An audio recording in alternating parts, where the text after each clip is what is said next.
Hi, I'm Nick Paulson and you're watching News 24 Live. I'm joined in studio by 7-star Stephen Hunt, who's going to discuss the upcoming legs in Dubai and PE, of course. Stephen, thanks for coming in. Thanks so much for having me.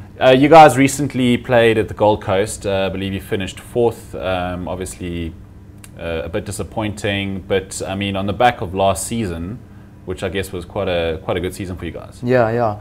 You know, I think we go into each tournament with a goal to make semi-finals. You know, we're trying to make sure that we're consistent in every tournament. Yeah, it's tough to come first and second in every single tournament, but yeah, we're never happy with fourth place. But at the start of the season, we need to get back into the things. It was the first time the guys played together in a while. Some of the guys left and played a bit of Currie Cup rugby. But yeah, we're luckily and fortunate enough to have a bit of time now to be able to prep for the next two. Okay. Now, when Paul True was coaching you guys, I mean, he had quite a sort of golden period. I can't remember, was it 2008 or 2009, yeah. And sort of didn't quite sort of meet those standards. Wouldn't quite hit those highs, rather. Neil Powell's taken over, seems to have sort of breathed new life into the side. I mean, what's the transition been like from Paul? Yeah, I think it's been great. You see, Neil was coached by Paul, so we didn't have completely new structures. Everything kind of phased in quite nicely. I think one thing about Neil Powell is really good with the players. He understands, and he's also a player of the recent game. And the game's changed so much. So understanding your players better is obviously one thing that's, I think, pretty vital for a coach of these days.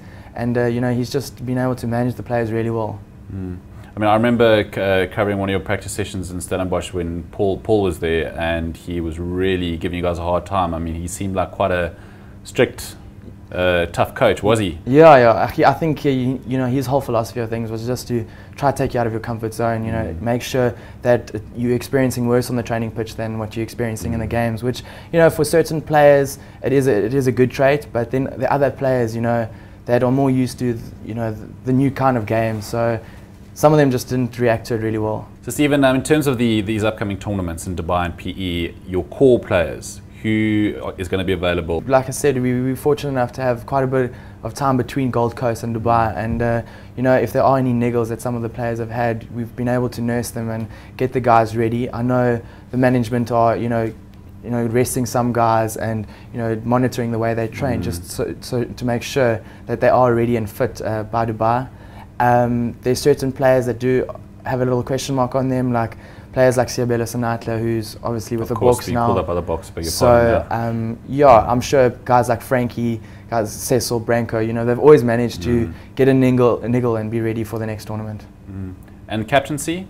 Well, but the way things are going, Carl Brown's looking really good. So we're hoping that he'll be back. He's a really good leader, and that he comes together nicely with the team. So we were talking before the interview. I mean, you've obviously played a lot of 50-man rugby, but not for quite a long time. It sounds like it. Yeah. Is sevens your thing? Are you going to stick with it for good? Yeah, I think the tough thing is once you play sevens, you realise that they're actually completely two different codes of rugby. You can actually almost consider sevens as a different sport. I don't know. It's a tough one to say. Obviously, if the opportunity comes to play 15s again, I'll definitely look at it. But it's quite nice to know that I'm specialising in one trait.